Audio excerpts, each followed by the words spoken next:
यशोमती मैया के नंद लाला। कौन है आप?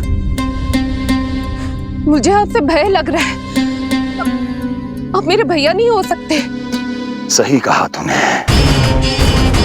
जो मेरे विनाश को जन्म दे उस कुल घातिनी से मेरा कोई संबंध नहीं। महाराज, रक्त के संबंध क्रोध की अग्नि में मत झुलसाइए। जिस बहन को आपने बचपन से आज तक इतना प्रेम दिया, क्या वो आपके विरुद्ध किसी षड्यंत्र में सहायक हो सकती है? भला हमारी संतान आपका विनाश क्यों करेगी? अपनी नवविवाहित बहन पर कृपा कीजिए महाराज। अपने पुरुषार्थ से आपने कितने असुरों को युद्ध में पराजित किया है। आज वो सब दरबारी बनकर आपकी सेवा करते हैं। ये महापराक्रमी कंस, यदि वो मायावी असुर आपको हानि नहीं पहुंचा पाए, तो ये आपकी बहन आपका क्या बिगाड़ सकती है? दया कीजिए महाराज, दया कीजिए। आप बीच में मत पड़िए कुंवर जी। सुना नहीं क्या? इसकी 8वीं संतान मेरा वध करेगी। जब मां ही नहीं बचेगी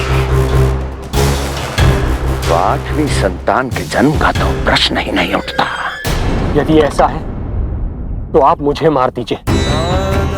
जब मैं ही जीवित नहीं रहूंगा तो देवकी की संतान होने की संभावना ही समाप्त हो जाएगी। अपने बहनोई की हत्या का पाप मैं नहीं कर सकता। और बहन की हत्या का पाप कर सकते हैं? जिसे जीवन भर प्रेम दिया है उसके प्राण लेने का अधिकार है मुझे। प्रिय भैया, यदि आपको इस विषय में इतना संदेह है तो आप हमारी 8वीं संतान के प्राण ले लीजिएगा।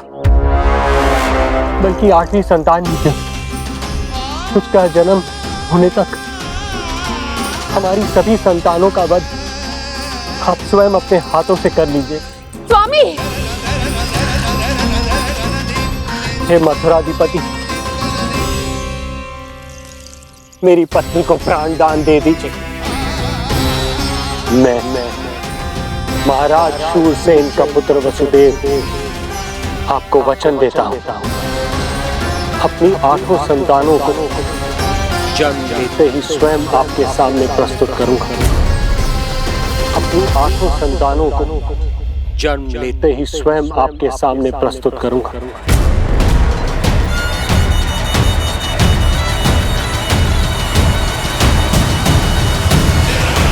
बधाई हो कुंवर जी। अपनी पत्नी के प्राण बचाने में आप सफल हुए, किंतु आपकी संतानें इतनी भाग्यशाली नहीं होंगी। वचन स्मरण रहे।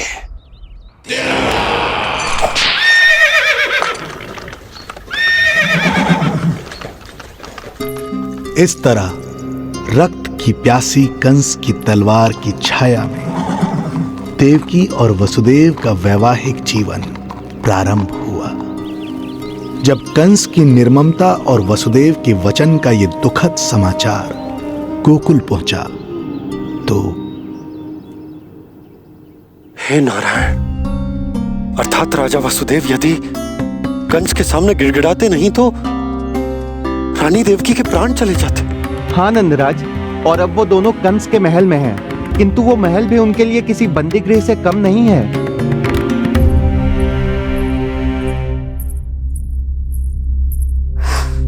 एक भाई अपनी बहन के साथ ऐसा करने की सोच भी कैसे सकता है? मेरा बस चले तो उस दुष्ट कंस को मटके में डाल के ऐसे घोट के रख दूं जैसे मलाई घोट के माखन निकाला जाता है।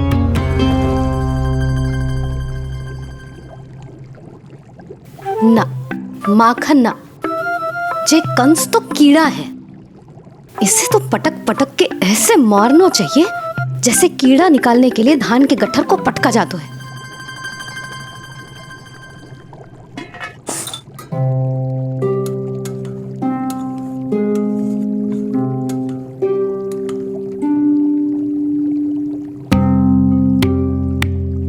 किंतु जब रोहिणी जिज्जी को पता चलेगा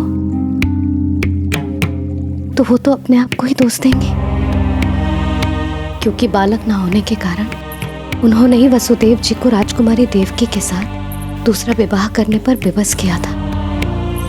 हे ईश्वर, जिस सुख के लिए रोहिणी जिज्जी ने पत्नी जीवन का सबसे बड़ा त्याग किया था, जब उन्हें पता चलेगा कि वही सुख उस क्रूर कंस ने छीन के मटिया मेट कर दिया है, तो कितना कष्ट पहुंचेगा।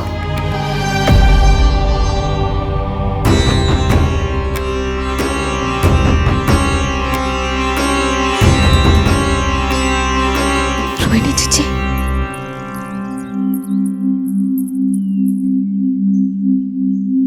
गोप नरेश, कृपया मुझे अपने भैया के पास ले चलिए। संकट के समय मुझे उनके साथ होना चाहिए। किंतु भाभी, पता चलो है वसुदेव भैया और देवकी भाभी कंस के महल में कड़े पहरे में रखे गए। पति पत्नी एक दूसरे का संबल होते हैं। कंस का पहरा कितना भी कष्टदायक क्यों ना हो, इस समय उन्हें और बहन देवकी को मेरी आवश्यकता है।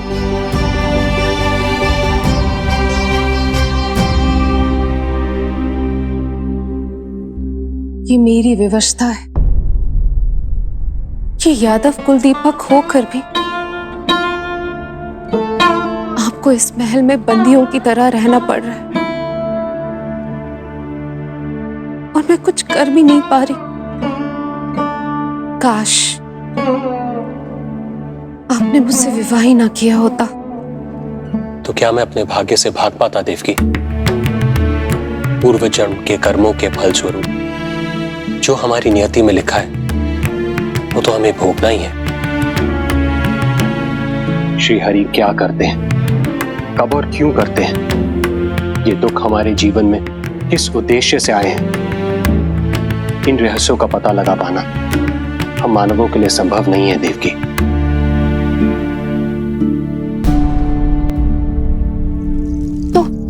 तो फिर चलिए यहां से भाग चलते हैं, कहीं ऐसे स्थान पर जहां भैया की छाया भी हम पर ना पड़ सके। नहीं प्रिय, कंस के गुप्तचरों की दृष्टि हम पर अवश्य होगी, और मैं ऐसा कोई कार्य नहीं कर सकता जिससे तुम्हारे जीवन पर कोई संकट आए। और मैंने उन्हें अपनी सभी संतानों को सौंपने का वचन भी दिया है। अपना वचन मेरे लिए प्राणों से भी अधिक महत्वपूर्ण है देवकी।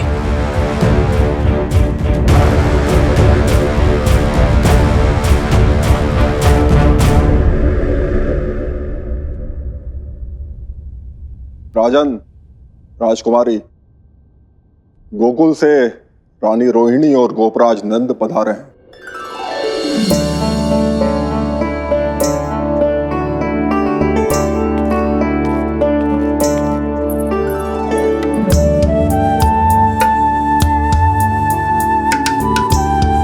स्वामी,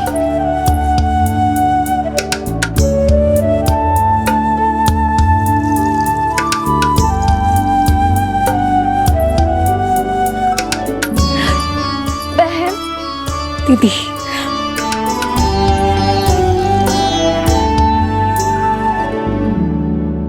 भाई नंद, जो आप हमारे लिए कर रहे हैं उसके लिए धन्यवाद शब्द बहुत छोटा है। मैं अपने भाग्य को स्वीकार कर चुका हूं। यदि यही श्री नारायण की इच्छा है तो यही सही।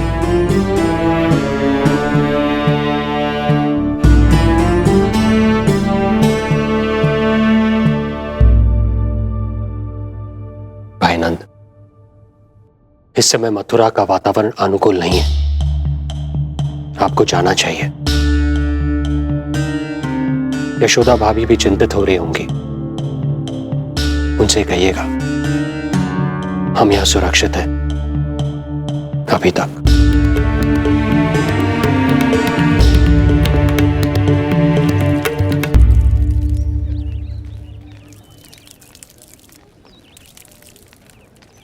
वसुदेव भैया का भाग्य पर भरोसा दिख।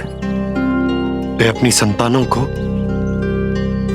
कंस को अवश्य सौंपेंगे।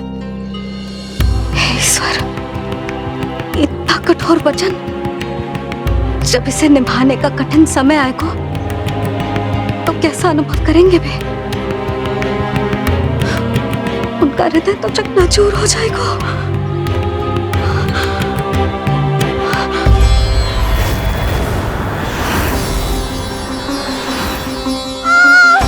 सब्र से सब ठीक हो जाएगा। देवकी, मैं महाराज शूरसेन का पुत्र वसुदेव आपको वचन देता हूं, अपनी 8 संतानों को जन्म देते ही स्वयं आपके सामने प्रस्तुत करूंगा।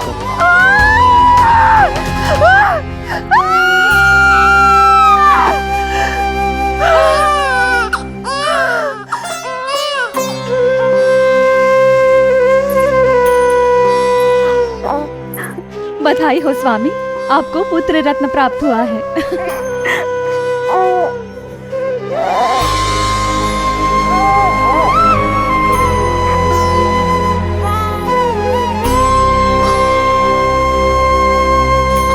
महाराज को पता चला तो क्या होगा?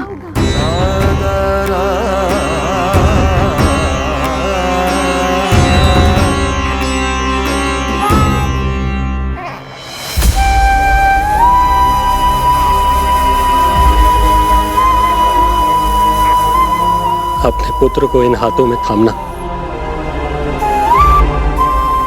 कितने वर्षों से इस पल की प्रतीक्षा कर रहा था मैं,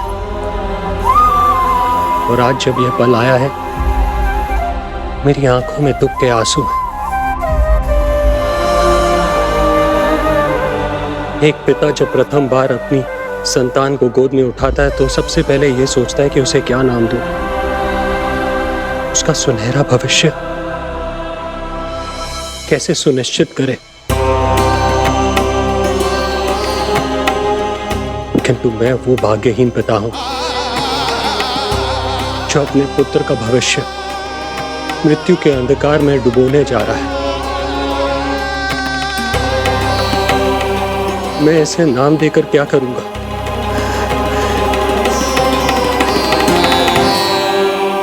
क्या आपके वचन का महत्व आपके पुत्र के प्राणों से अधिक है स्वामी?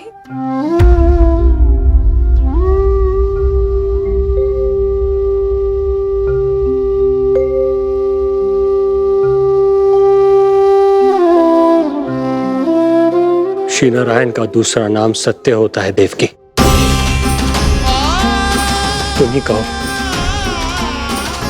मैं श्री नारायण से विमुख कैसे हो जाऊं? मुझे अपना वचन निभाना ही होगा। हृदय के टुकड़े टुकड़े क्यों ना हो जाए,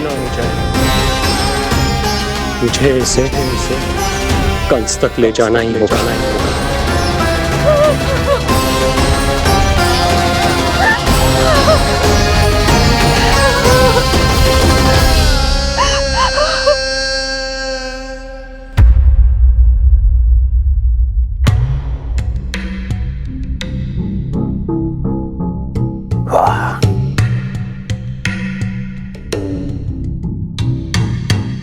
इतना स्वादिष्ट भोजन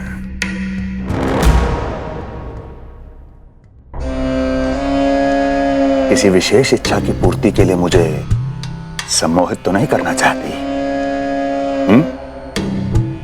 मुझे पति के रूप में प्राप्त कर तो चुकी हो, अब प्राप्त करने को क्या क्या बचा है प्राप्ति? मैं प्राप्ति नहीं, अस्थि हूं स्वामी। प्राप्ति तो छुई मुई बनकर वहां खड़ी है। आप सदैव अपने विषय में ही सोचते हैं, कभी मेरे ओर भी निहारा कीजिए, तभी तो मेरा नाम सही से स्मरण होगा आपको। मैं अपने विषय में ही सोचता हूं, तभी तो 10 दिशाओं में मेरे नाम का डंका बजता है, मेरे साम्राज्य का विस्तार होता है, तभी तो मेरा अस्तित्व है। अस्थि स्मरण रहे, तुम हो क्योंकि मैं हूं।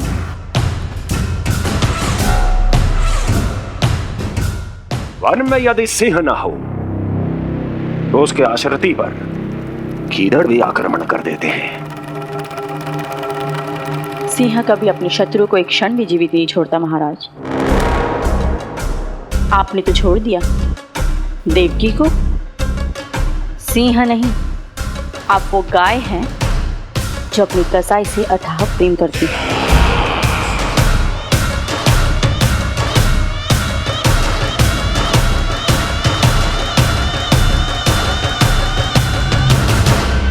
सभी संतानों को जन्म लेते ही मेरे पास लेकर आएगा,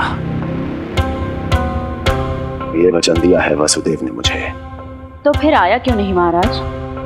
प्रथम शिशु का जन्म तो हो चुका है।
पिछड़े कुल के यादव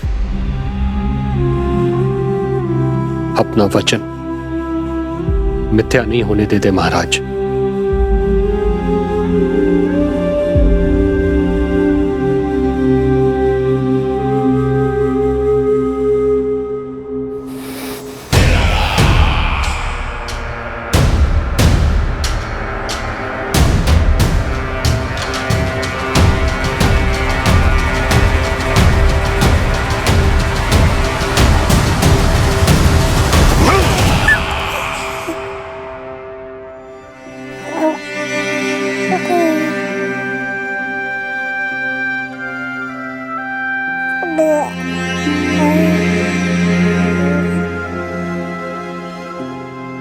ये देवकी का पुत्र है, मेरी बहन जो मुझे प्रिय हुआ करती थी, उसका प्रथम पुत्र है ये, मेरा प्रथम भांजा।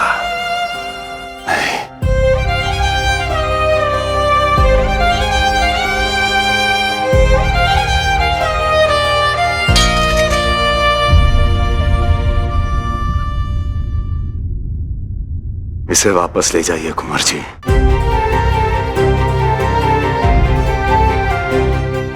देवकी की प्रथम संतान से मुझे कोई संकट नहीं।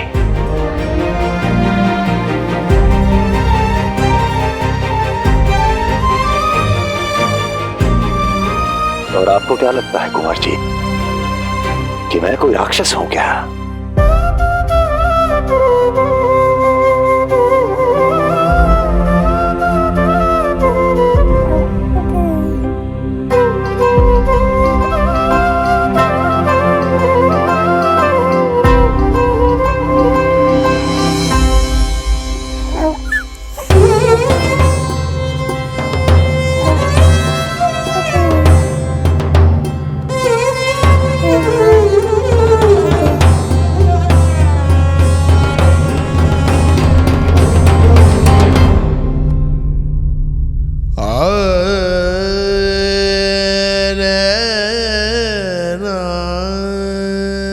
तो उसे अपनी गोद पे भी नहीं उठा पाई थी दीदी।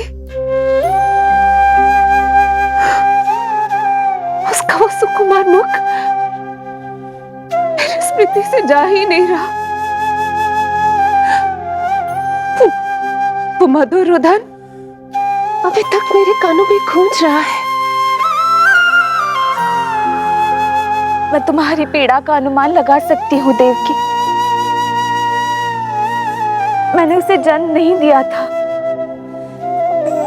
फिर भी मेरे कान अभी तक उसके रुदन की ध्वनि सुन रहे हैं। क्योंकि ये अपनी माओ को पुकार रहा है। तुम्हारे भैया ने हमारे पुत्र को प्राणदान दे दिया देवकी।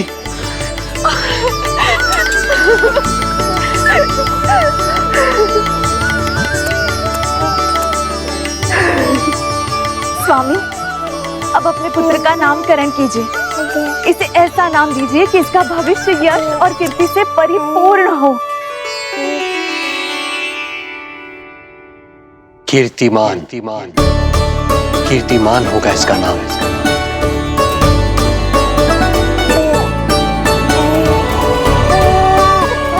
कीर्तिमान।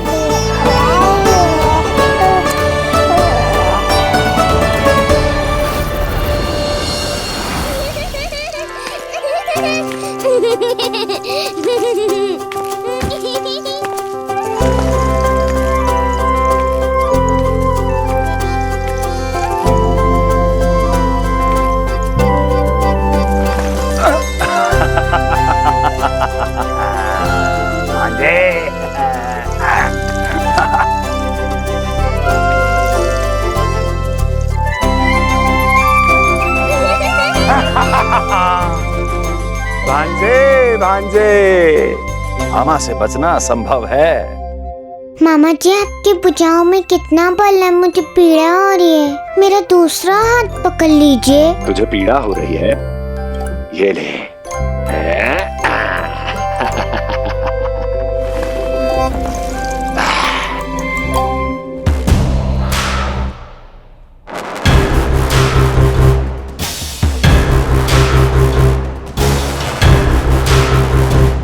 नारायण नारायण। मामा जी मूर्ख बन गए, मामा जी मूर्ख बन गए, मामा जी मूर्ख बन गए। इतना दुस्साहस! जा खेल। अब मामा जो है देवर्षि के साथ मंत्रणा करेंगे। जा खेल। क्योंकि अत्यंत महत्वपूर्ण ना हो तो देवर्षि हमारे द्वार पर आने का कष्ट नहीं उठाएंगे। कहिए देवर्षि, कैसे आना हुआ? मैं तो बस आपको ये अद्भुत कमल पुष्प भेंट करने आया था महाराज। इसे देखते ही मुझे आपका स्मरण हुआ था। मानो ये मुझे पुकार कर कह रहा हो, मुझे महाराज कंस के पास ले चलिए। इसमें तो कुछ भी विशेष नहीं है देवर्षि। इसमें 8 पंखुड़ियां हैं महाराज, और 8वीं पंखुड़ी सबसे विशेष है। यदि विश्वास न हो तो आप स्वयं गिनकर देख लीजिए। आप मेरा उपहास कर रहे हैं देवर्षि। आप गिनिए तो सही महाराज। 1 2 3 4 5 6 7 8। क्या आप निश्चित रूप से कह सकते हैं कि यही 8वीं पंखुड़ी है? विचार कीजिए महाराज। क्या आप बिना किसी शंका के कह सकते हैं कि कौन सी पंखुड़ी पहली है और कौन सी 8वीं? क्या आप पूर्ण विश्वास के साथ कह सकते हैं कि कौन प्रथम है और कौन अंतिम? फिर चाहे वो पंखुड़ी हो या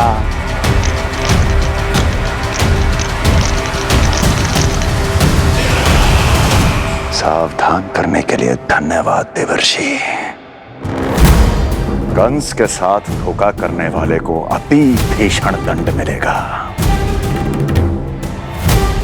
भविष्य में ऐसी कल्पना मात्र से ही मेरे शत्रु भय से कांप उठेंगे।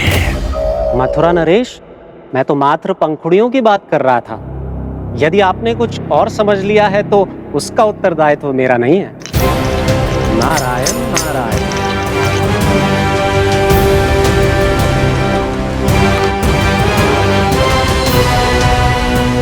विचार कीजिए महाराज। क्या आप बिना किसी शंका के कह सकते हैं कि कौन सी पंखुड़ी पहली है और कौन सी आठवीं? क्या आप पूर्ण विश्वास के साथ कह सकते हैं कि कौन प्रथम है और कौन अंतिम? फिर चाहे वो पंखुड़ी हो या... मामा जी मूर्ख बन गए, मामा जी मूर्ख बन गए, मामा जी मूर्ख बन गए, मामा जी मूर्ख बन गए।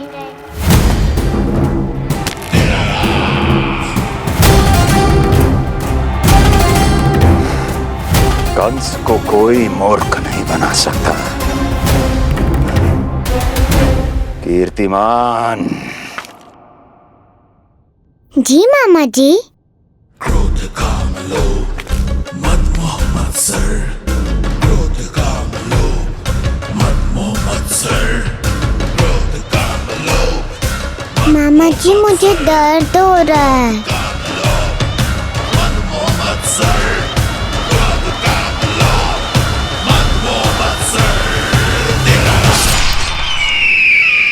स्वामी, ये कीर्तिमान के लिए कैसा लग रहा है? ये लीजिए स्वामी।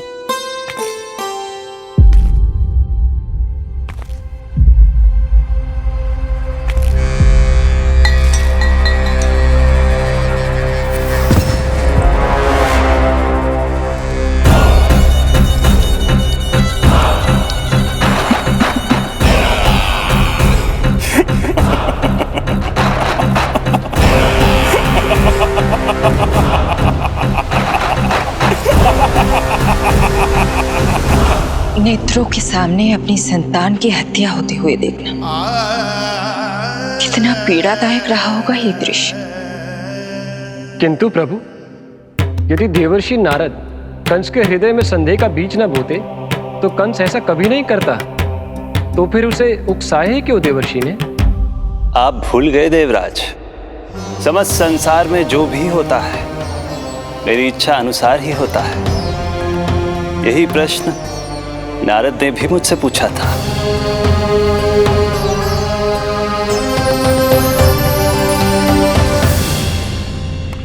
नारायण नारायण।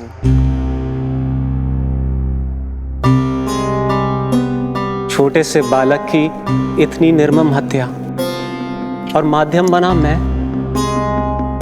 प्रभु, ये कैसी लीला है आपकी? अभी तो देवकी की 5 और संतानों की हत्या होना शेष है नारद। अब से कंस शिशुओं के जन्म लेते ही उनकी हत्या कर देगा। यदि जन्म के तुरंत बाद ही मृत्यु होनी है तो जन्म का लाभ ही क्या है प्रभु? यही विधि का विधान है नारद। कीर्तिमान और शेष 5 बच्चे श्रापग्रस्त हैं। जन्म के कर्मों के अनुसार अल्पायु होना उनकी नियति है। उनकी मृत्यु के बाद ही शेषनाग के अंश के रूप में बलराम और मेरे अंश के रूप में श्री कृष्ण का अवतार संभव होगा। नारायण नारायण।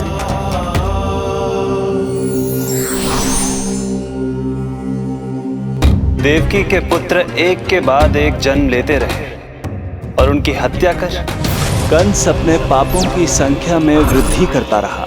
नहीं, मत मारो मेरा पुत्र, मेरा पुत्र।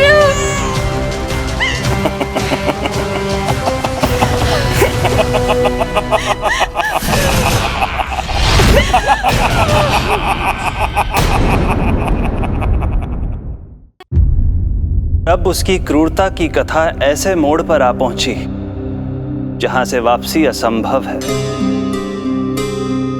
क्योंकि अभी अभी उसने देवकी के छठे पुत्र का वध कर दिया है। हे प्रभु, कितना दुर्दांत है ये कंस।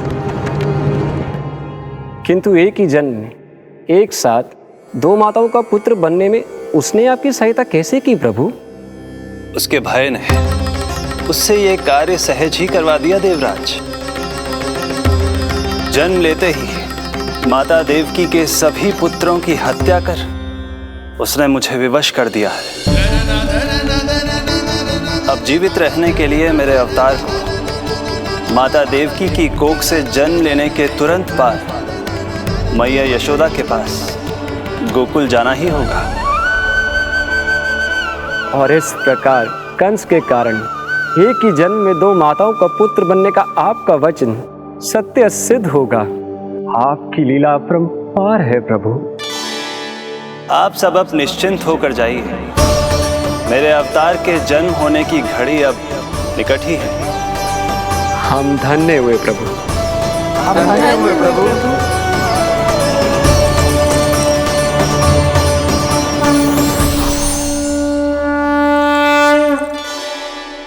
मुझे तो अभी से मैया यशोदा के साथ आपको खेलते हुए देखने की उत्सुकता हो रही है।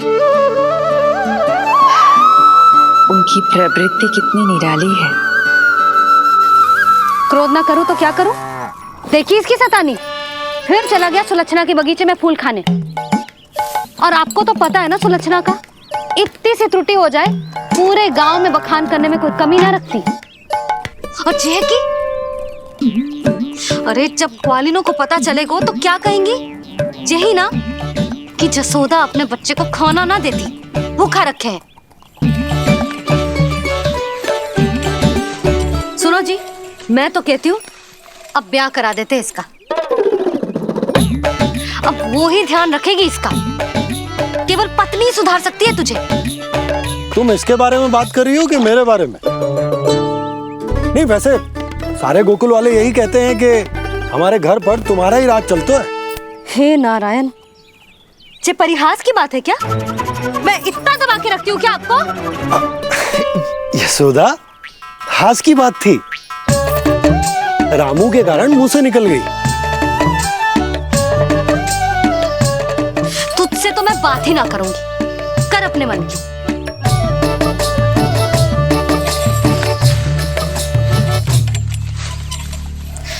पता है तुझे कितना क्रोध आता है जब तू ऐसे बिना बताए घर से चला जाता है। प्रेम है जे मेरा, चिंता है मेरी।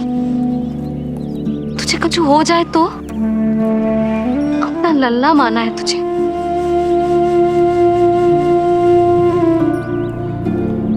मेरे भाग्य में तो आमन्ना लिखो ही ना है।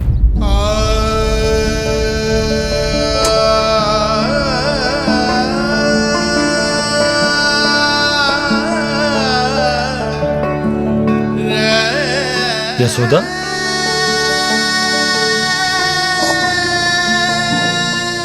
आपको पता है, जब मैं छोटी थी इसके जैसी चंचल थी।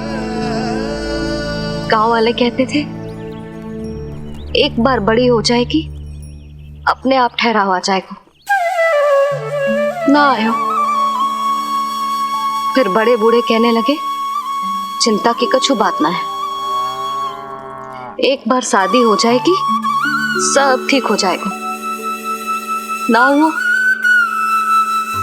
फिर सबन ने कही एक बार बालक हो जाने दो, गोद भर जाएगी अपने आप परिपक्व हो जाएगी। पर गोद तो भरी ना मेरी। बालक तो हुआ ही ना। उस पर जब जे भी भाग जाता है तो मुझे रह रह के यही स्मरण होता है कि कमी मुझ में ही है। मैं ही किसी बात का ध्यान न रख पाती। संभव है यही कारण से नारायण ने बालक ना दियो मुझे। यदि देते तो बहुत बुरी मैया बनती मैं। यशोदा, क्या होगा तुम्हें? कहाँ की बात कहाँ लेकर जा रही हो तुम?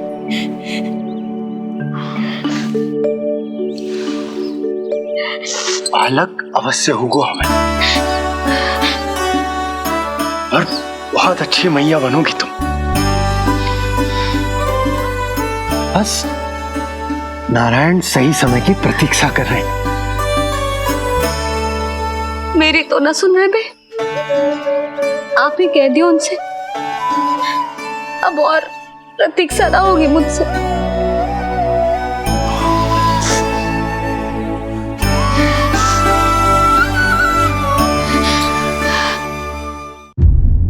प्रतीक्षा तो अब मुझसे भी नहीं हो रही मैया। तो फिर मैया की इच्छा पूरी कीजिए प्रभु। जिस क्षण की प्रतीक्षा मुझे इतने वर्षों से थी, बस अब वो निकट है। किंतु प्रभु, आपको तो माता देवकी का 8वां पुत्र बनकर जन्म लेना है, तो फिर 7वां पुत्र? धीरज रखिए, धीरज। आपको तो ज्ञात ही है, मेरे यहां देर है, अंधेर नहीं। मैं यहाँ तुम दोनों पर आश्रित हूँ यशोदा। भोजन, सुरक्षा, परिवार का अपनापन सब कुछ दिया है तुमने मुझे, किंतु मेरा दुख मुझे एक क्षण भी चैन लेने नहीं देता। मेरे स्वामी और बहन देवकी कितने ही वर्षों से कंस की काल कोठरी में बंदी है। दिन रात नियति के शाप को सहन करने के अतिरिक्त और कोई उपाय नहीं है उनके पास। ऐसे में मैं सुख की सांस कैसे लूं? कीर्तिमान की हत्या के बाद मेरी सुरक्षा के लिए मेरे स्वामी ने मुझे यहाँ भिजवा दिया, चुपचाप। किंतु मेरा हृदय तो वही छूट गया यशोदा। इससे तो अच्छा होता कि मैं भी उसी कारागार में होती, मेरे स्वामी और बहन देवकी का दुख तो साझा कर पाती। अपनी 6 संतानों को कंस के हाथों मृत्यु के गोद में जाते देखा है उन्होंने। अब तो मुझे उस क्षण की कल्पना से भी डर लगने लगा है, जब देवकी अपने 7वें पुत्र को अपने गर्भ में धारण करेगी। भय से भविष्य नहीं टलता, होनी होकर ही रहती है। समय बीता और देवकी के गर्भ में 7वें पुत्र का आगमन हुआ। क्या इसका भी भविष्य वही होगा जिसके भाइयों का हुआ था? इस बंदी गृह की दीवारें, प्रत्येक ईंट, प्रत्येक पत्थर, यहां तक कि यहां की वायु भी उस कंस की बंदी है। अब तक तो उसे सूचना भी मिल चुकी होगी। वो निर्दयी, क्रूर प्रतीक्षा कर रहा होगा कि कब तुम्हें प्रसव हो और कब उसकी तलवार हमारे नन्हे शिशु, हमारी 7वीं संतान का रक्त पिए।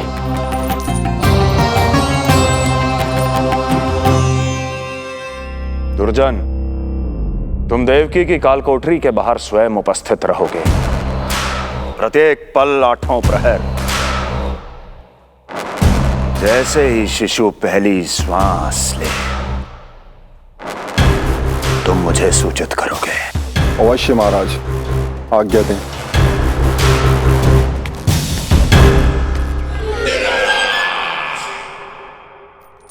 कुछ कीजिए स्वामी, कुछ कीजिए। मैं नहीं चाहती कि ये अपनी प्रथम श्वास इस बंदी गृह में ले। देवकी, विवशता से मेरा कलेजा भी फटा जा रहा है, किंतु इस काल कोठरी में बंद मैं कर ही क्या सकता हूं? किंतु इस सृष्टि के पालनहार, जगत के नियंता श्री हरि तो कर सकते हैं, तो फिर क्यों नहीं करते वो कुछ ऐसा कि कम से कम मेरी इस संतान का अंत उतना दुखद ना हो जैसा अन्य संतानों का हुआ था। क्यों नहीं करते वो कुछ हरि, क्यों नहीं करते? बताइए ना स्वामी, क्यों नहीं करते वो, क्यों नहीं करते? जो देवी भविष्य में मेरी मां बनने वाली है, उनकी करुणा भरी पुकार को मैं व्यर्थ कैसे जाने दे सकता हूं? कंस के राक्षस तत्व के अंत के लिए ऐसी माया की आवश्यकता है जो मेरी लीलाओं को क्रियान्वित भी कर दे और उसे भनक भी ना पड़े। ऐसी क्षमता और माया किसके पास है प्रभु?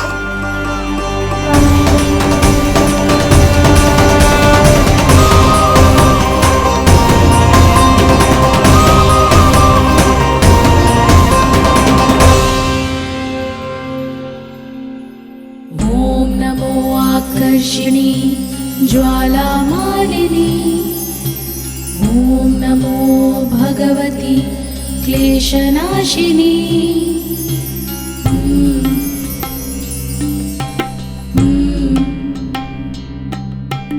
ओम नमो योगमाये सर्वमोहिनी, ओम नमो योगमाये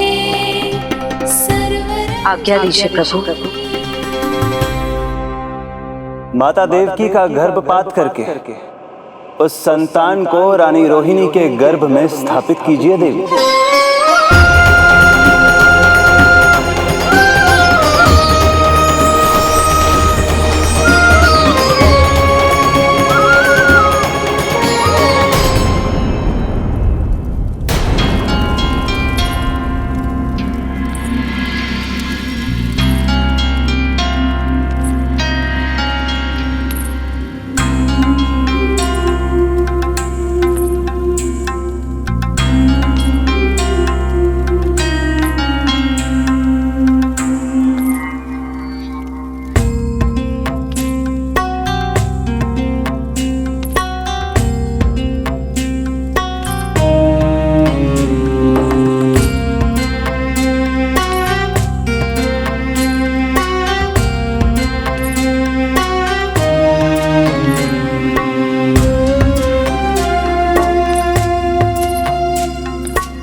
योग माया ने अपना कार्य पूर्ण किया। सुबह सूर्य की रश्मियां देवी रोहिणी को ऐसा संदेश सुनाएंगी जिसे सुनकर वो प्रसन्नता से झूम उठेंगी।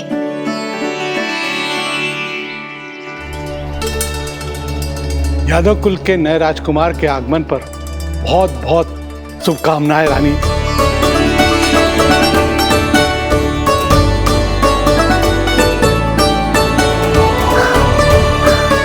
यशोदा, मैं माँ बनने वाली हूँ। यशोदा, सुना तुमने? चिच्ची, मैं माँ बनने वाली हूँ। मैं माँ बनने वाली हूँ यशोदा। मैं अरे संभाल के जीजी चिकार कर रही हो। बधाई हो चिच्ची, बधाई हो, बहुत बहुत बधाई हो।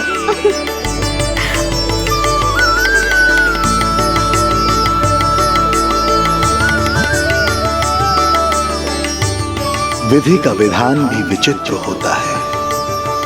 रोहिणी, जिनका ये पुत्र नहीं है वो प्रसन्न है, किंतु देवकी जिनका ये पुत्र है वो व्याकुल है।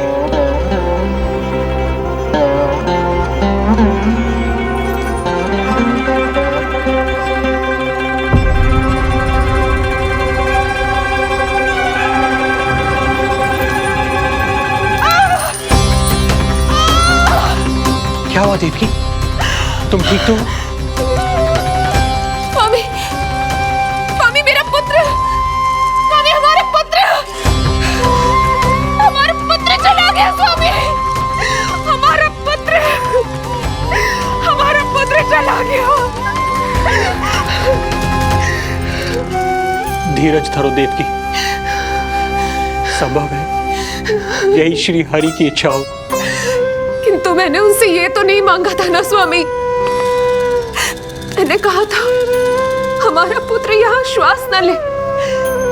इसका ये अर्थ नहीं था। क्यों किया नारायण ने ऐसा? क्यों किया?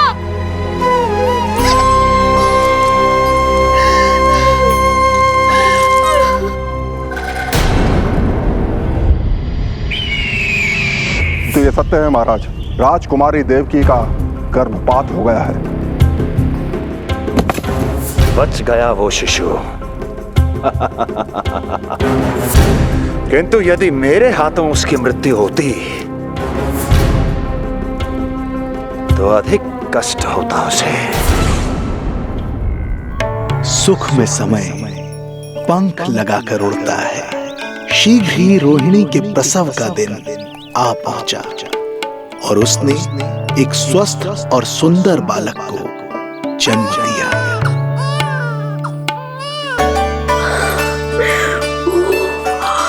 लो जिज्जी, संभालो अपने लल्ला को, जी भर के निहार लो इसे।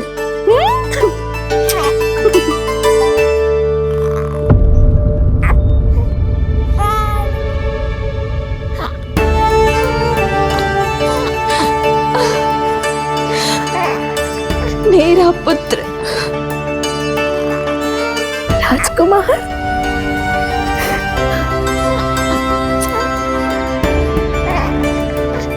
अच्छा जीजी, मैं तनिक इनको भी सूचना देकर आती हूँ। वसुदेव भैया तक भी तुझे शुभ समाचार पहुंचाना है।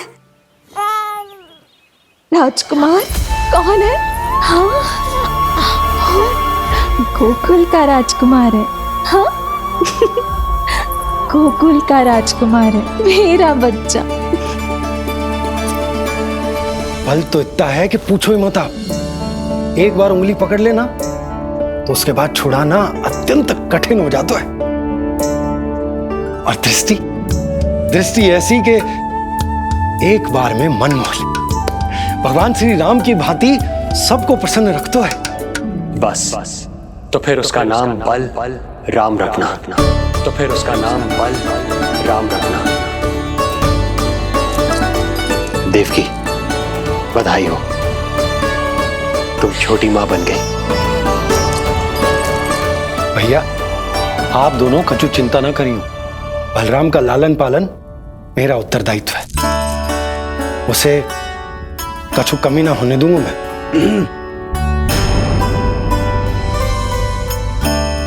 मुझे चलना चाहिए।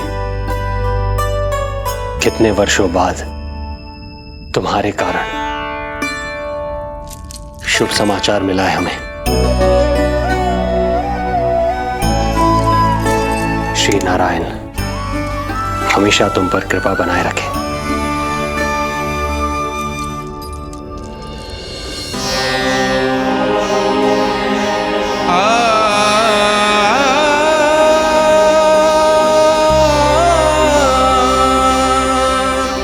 आपको बहुत बहुत बधाई हो स्वामी।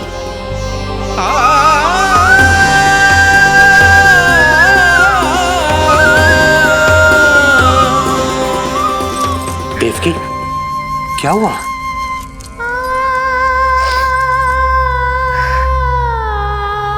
कुछ नहीं। रोहिणी दीदी ने हमको वो सुख दे दिया जो मैं कभी ना दे सकी। उन्होंने आपको संतान दे दी, किंतु मैं देवकी,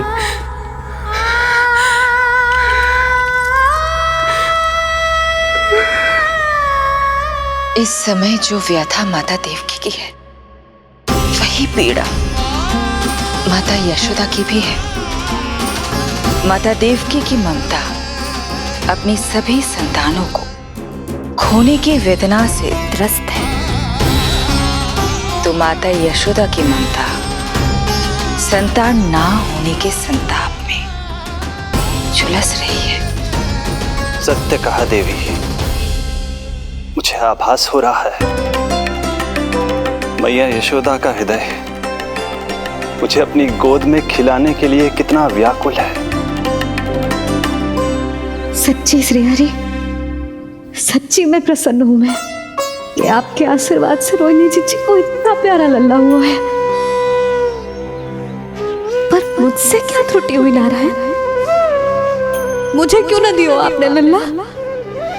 मुझसे क्या त्रुटि हुई नारायण? मुझे क्यों न दियो आपने लल्ला?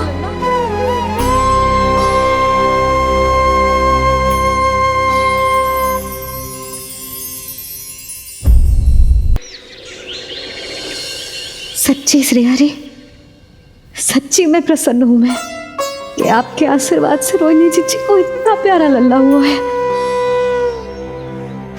पर मुझसे क्या त्रुटि हुई नारायण? मुझे क्यों न दियो आपने लल्ला? मुझसे क्या त्रुटि हुई नारायण? मुझे क्यों न दियो आपने लल्ला? अब तो माता देवकी की 7वें संतान का भी जन्म हो गया है प्रभु। अब आपके अवतार लेने में किस बात की देर है? यशोदा, ले तुम यहाँ आओ और मैं पूरे घर में ढूंढतो फिर रहा हूं। पता चला तुमने सुबह से कछु ना खाए हो। चलो कछु खा लो, आ जाओ। कहीं ना जा रही मैं।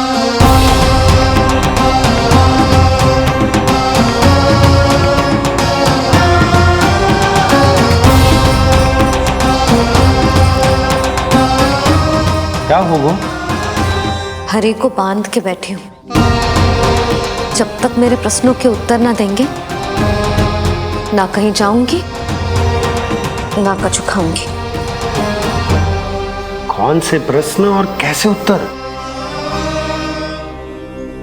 गोकुल की प्रत्येक स्त्री को ममता का वरदान दियो है आपने, तो नारायण मुझसे ऐसा कौन सा अपराध होगा कि आपने मुझे अभी तक इस सुख से वंचित रखा है?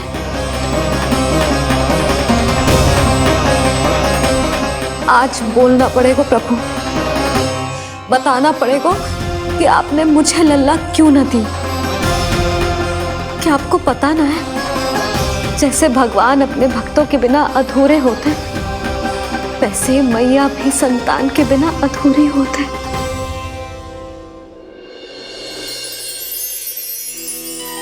साचा सुमिरन सबसे हरि को, साचा है हरि नाम, जिनकी कृपा से बन जाते हैं सबके बिगड़े काम। साचा सुमिरन। प्रभु, मैया यशोदा उसी वेदना का अनुभव कर रही है जिसका अनुभव उन्होंने पिछले जन्म में माता धारा के रूप में किया था। आपका कथन सत्य है देवी। अब मैया यशोदा को उनके कष्ट से मुक्ति दिलाने का समय आ गया है।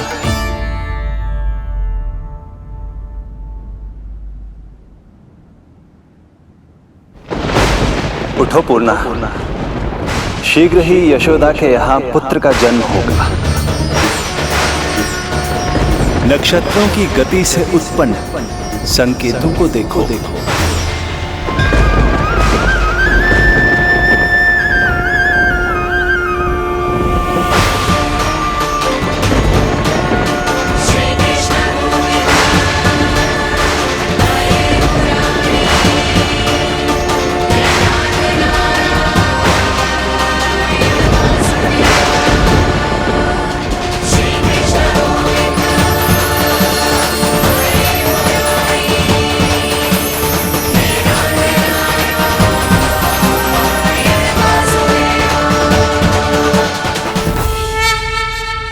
इतने विशेष कार्य के लिए इनका चुनाव।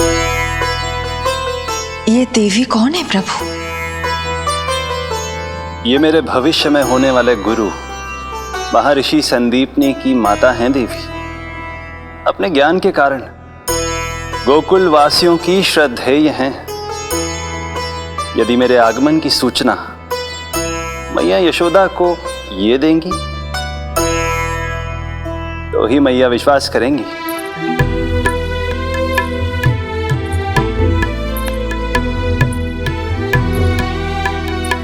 आंगन खाली, आंचल खाली, सूखे उपवन की मैं माली।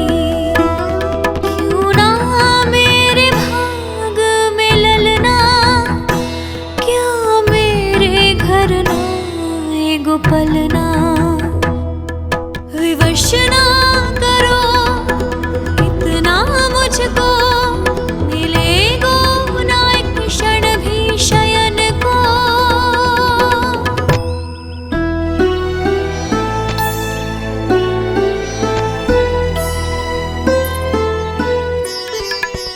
मैं जिसे सुलाऊं जो मुझे जगाए, प्रभु दे दो ना वरदान।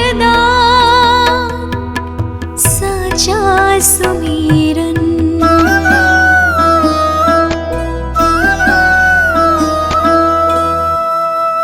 मुख पे ना मेरे जब तक ममता की मुस्कान खिलेगी। तुमको भी न तब तक भोग में तुम्हारी अति प्रिय खीर मिलेगी। कसम प्रभु तुम्हें दे रही जसोदा, माखन भोग लगेगो तीखा। इस दुखियारी की विनती का रखोगे जो नामान। साचा सुमीरन सबसे हरि को, साचा है हरि नाम। जिनकी कृपा से बन जाते हैं सबके बिगड़े काम। साचा सुमीरन।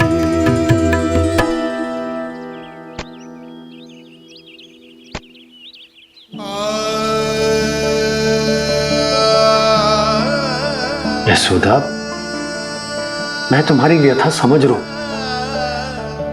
पर खाना छोड़ना अच्छी बात ना है। श्री हरि तुम्हारी पुकार अवश्य सुनेंगे। भरोसा रखो। लो, कछु खा लो। भगवान से हट करना सही बात ना है यशोदा। भूखे प्यासे रहे प्राण देने हैं क्या? यशोदा,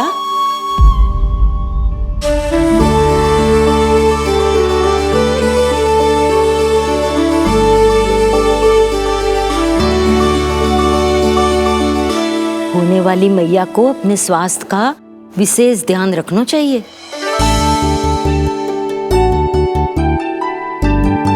खाना खा। भौचक देखती मती रहे, विश्वास कर। नक्षत्रों की गति देखी है मैंने। पूना मौसी, क्या सच्ची? आप सच्ची कह रही हो ना?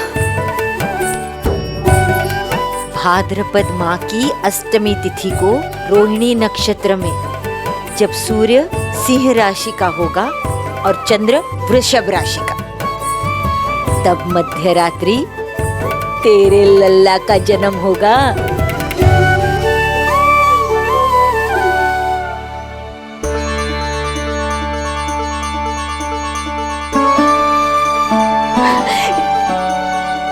इतने वर्षों में कभी किसी ऋषि मुनि, किसी ज्ञानी ने हमें ऐसी आशा ना दी। आज पहली बार हमें इतना स्पष्ट आश्वासन मिलो है बहुत बहुत धन्यवाद आपका पूर्णा मौसी, बहुत बहुत धन्यवाद।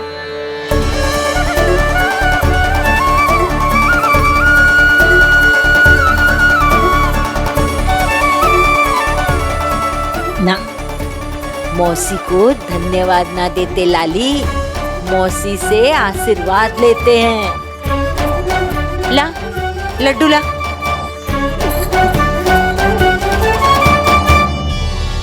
खा ले।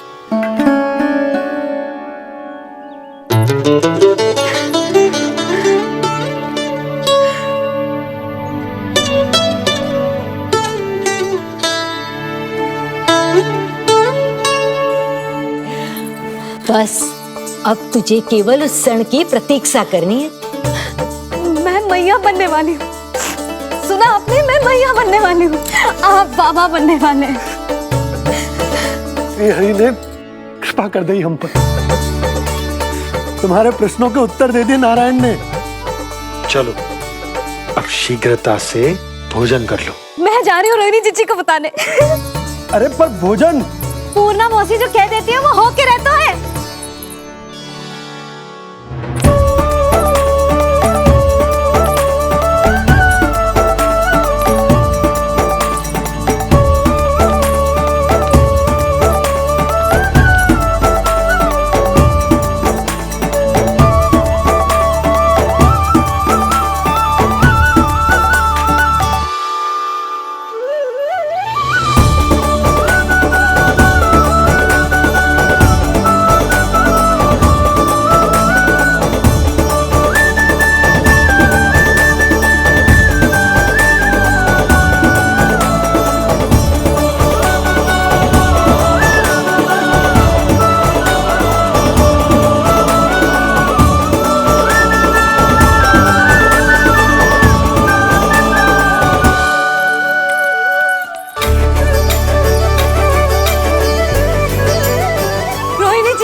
अरे मैं मैया बनने वाली हूँ, लल्लाओं को मारेगा। क्या पूरी मौसी ने बताई? सच? अब अपने अंश का निर्माण करने का समय आ गया है।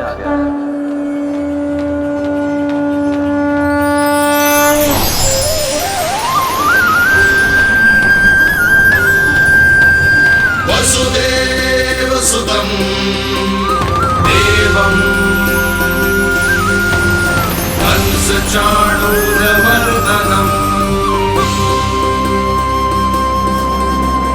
यशोदा परमानन्दम् कृष्णं वन्दे जगद्गुरुं कृष्णं वन्दे जगद्गुरुं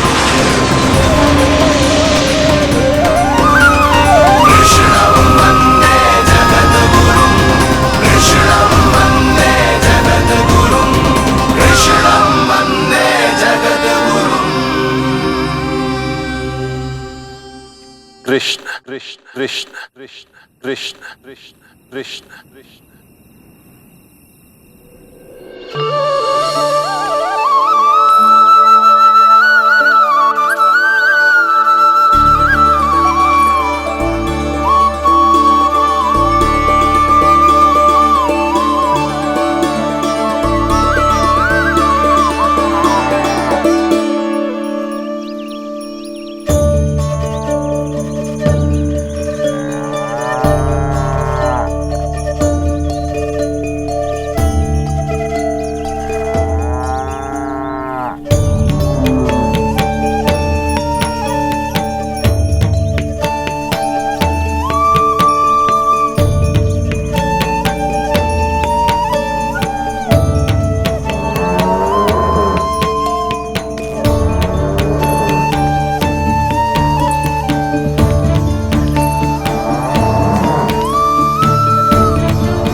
किसके पुत्र हो?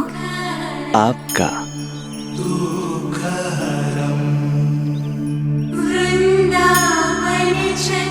आपकी गोद में शीघ्र ही खेलने के लिए मैं आतुर हूं मैया। कछु विचित्र लग रहा है। कौन हो तुम? मैं हूं श्री विष्णु का अवतार।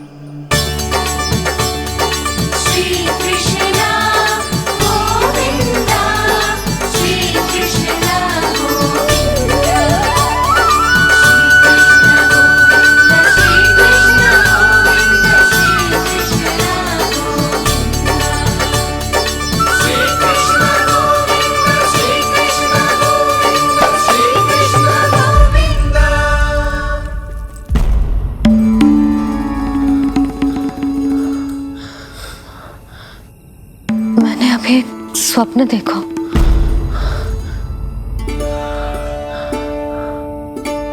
क्या वो स्वप्न वन में था?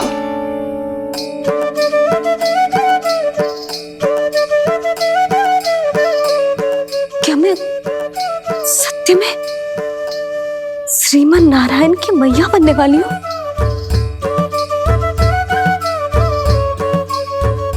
यशोदा ने स्वप्न में जो देखा था, सांसारिक माया के कारण वो उस पर विश्वास करने में असमर्थ थी। मुझे भरोसा ना हो रहा है। ये तो संभव ही ना है। मैं श्रीमन नारायण की मैया कैसे बन सकती हूँ? परंतु स्वप्न इतना सच्चा, इतना वास्तविक था यशोदा। ऐसा लगो जैसे स्वप्न ना है, सच की परछाई। आप मेरा उपहास कर रहे हो ना? अरे कल तक तो ये भी ना पता था कि मैं कभी मैया भी बन पाऊंगी कि ना। और आज आप कह रहे हो कि श्रीमन नारायण स्वयं मेरी कोख से जन्म लेंगे। ना ना, ऐसे उल्टे सीधे विचार मेरे मन में मत ही डालो आप। मैं तो साधारण सी स्त्री हूँ जो बस एक सामान्य सी मैया बनना चाहती है। मुझे तो बस एक सामान्य सा लल्ला चाहिए, छोटा नटखट प्यारा सा मेरा बाल गोपाल। मेरा लाडला होगा वो, मेरा राज दुलारा, मेरी आंखों का तारा।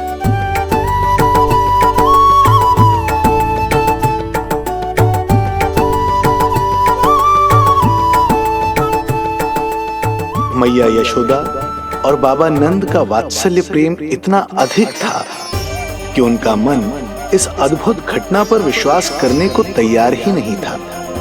जिस स्वप्न को सत्य समझना था, उसे मिथ्या मानकर भुला दिया उन्होंने।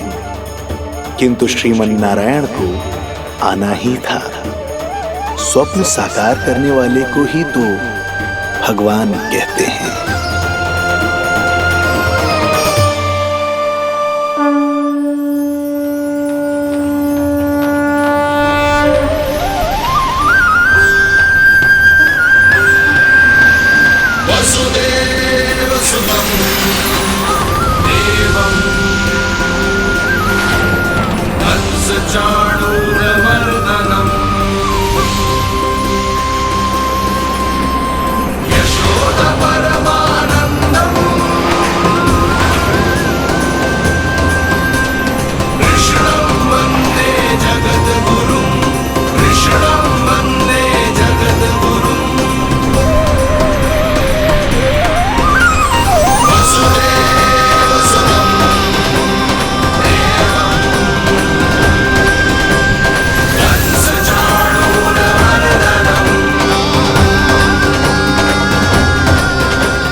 माता देवकी आपको जन्म देने वाली है, इसलिए उनके गर्भ में आपके अंश का समा जाना सर्वथा उचित ही है। किंतु मैया यशोदा के हृदय में आपने अपने अंश का एक भाग स्थापित किया है, इसका अवश्य ही कोई ना कोई कारण होगा।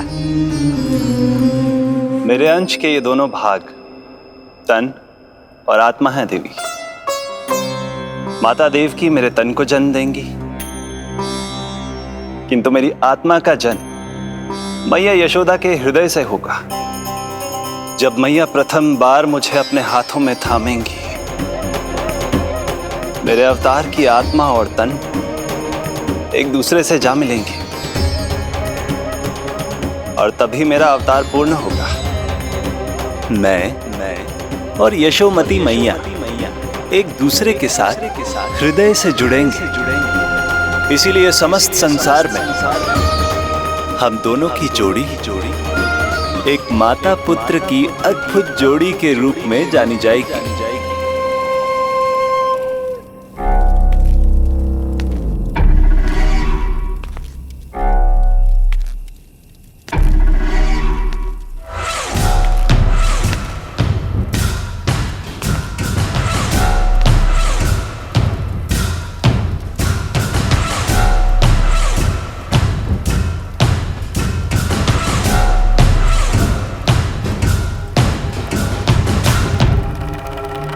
अच्छे कर्म करने वाला व्यक्ति भले ही कितनी भी विपत्तियों से क्यों ना घिरा हो, वो शांतिपूर्ण गहरी निद्रा में सो पाने में सक्षम होता है। किंतु यदि कोई व्यक्ति दुष्ट हो, क्रूर अत्याचारी हो या चोरी, हिंसा, हत्या जैसे जघन्य अपराध करता हो, तो फिर भले ही उसके पास कितनी भी संपत्ति और शक्ति क्यों ना हो, वो कभी शांतिपूर्ण निद्रा में नहीं सो पाता।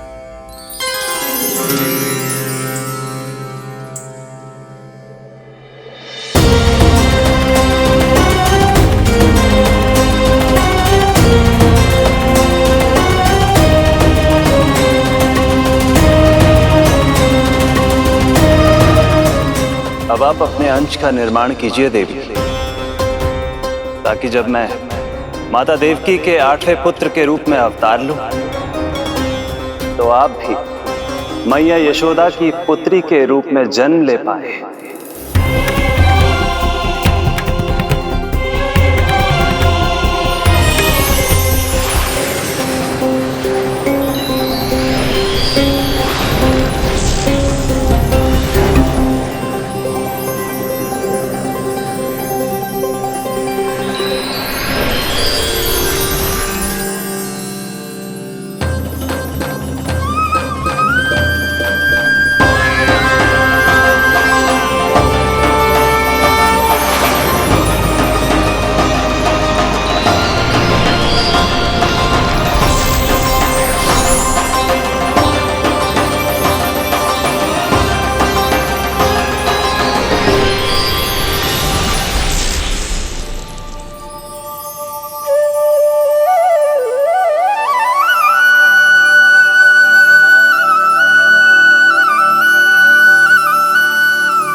प्रभु के प्रताप से 9 माह ऐसे बीत गए मानो बस कुछ क्षण बीते हों। देखते ही देखते वो शुभ घड़ी, मैया यशोदा के लल्ला के जन्म की घड़ी आ गई।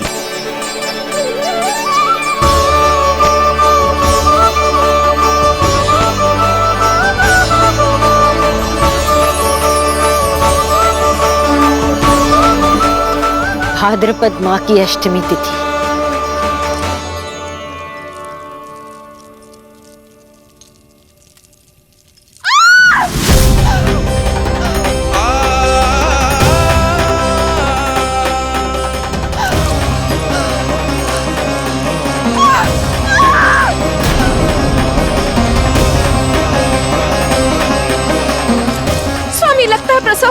हो गई है।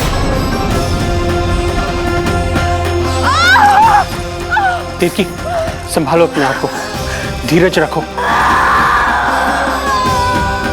जीजी, यशोदा, दाई माँ।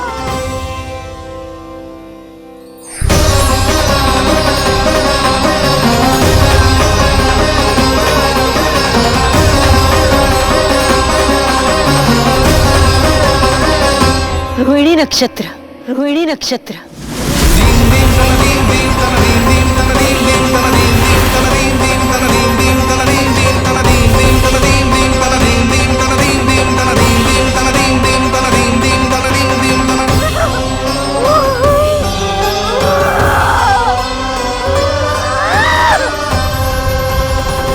सूर्य सिंह राशि में और चंद्र वृषभ राशि में, यही तो है अधर्म के विनाश और धर्म की स्थापना का संकेत। देवकी, तुम चिंता मत करो, सब ठीक हो जाएगा। किंतु कैसे स्वामी? भैया की तलवार की धार विनाश की बिजली बनकर मेरे आंखों के सामने चमक रही है। देवकी, तुम विश्राम करो।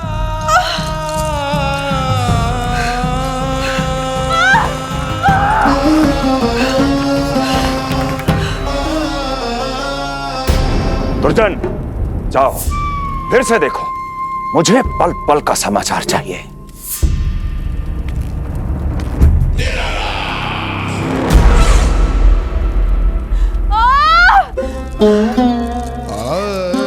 जैसे ही मेरा पुत्र मेरे सुरक्षित कोख छोड़कर इस संसार में आएगा,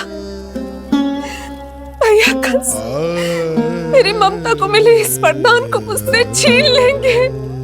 चिंता मत करो देवकी, ये हमारा 8वां पुत्र है। यदि हमारे जीवन में कंस के दिए दुखों की धूप है, तो श्री हरि की भक्ति की छाया भी है। आकाशवाणी का स्मरण करो। आप स्मरण कीजिए, कितनी क्रूरता से भैया ने हमारी सभी संतानों का जीवन प्रारंभ होने से पहले उनको नष्ट कर दिया। मुझे भय लग रहा है, कहीं मैं इसे भी ना खो दूं।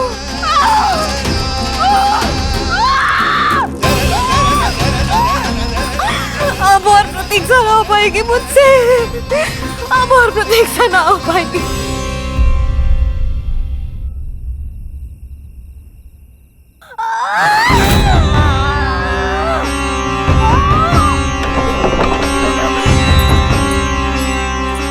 हम यशोदा को खो देंगे नंद भैया, यदि संतान का जन्म शीघ्र ही नहीं हुआ तो। वो अत्यधिक पीड़ा में है। वैद्य जी ने जो प्रसव की घड़ी बताई थी, वो भी कब की बीत चुकी है। भाभी, आप दाई माँ से कहियो कि मेरी पत्नी और संतान को बचाने की हर संभव चेष्टा करें। मैं यही प्रार्थना नारायण से करने मंदिर जा रहा हूं।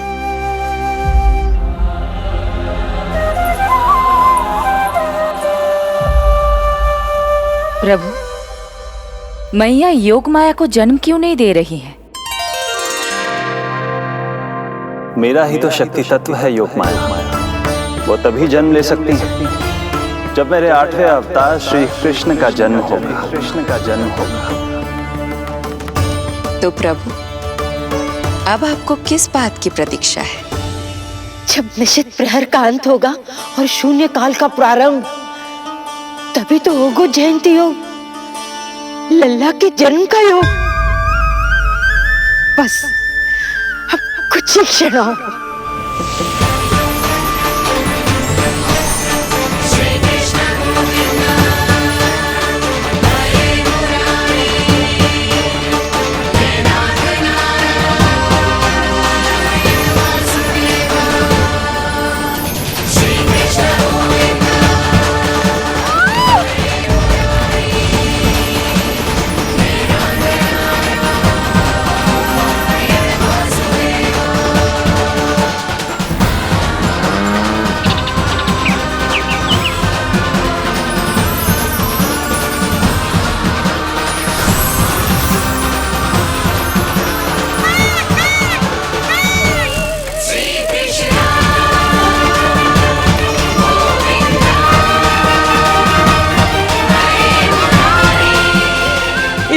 की सबसे शुभ घड़ी आ गई।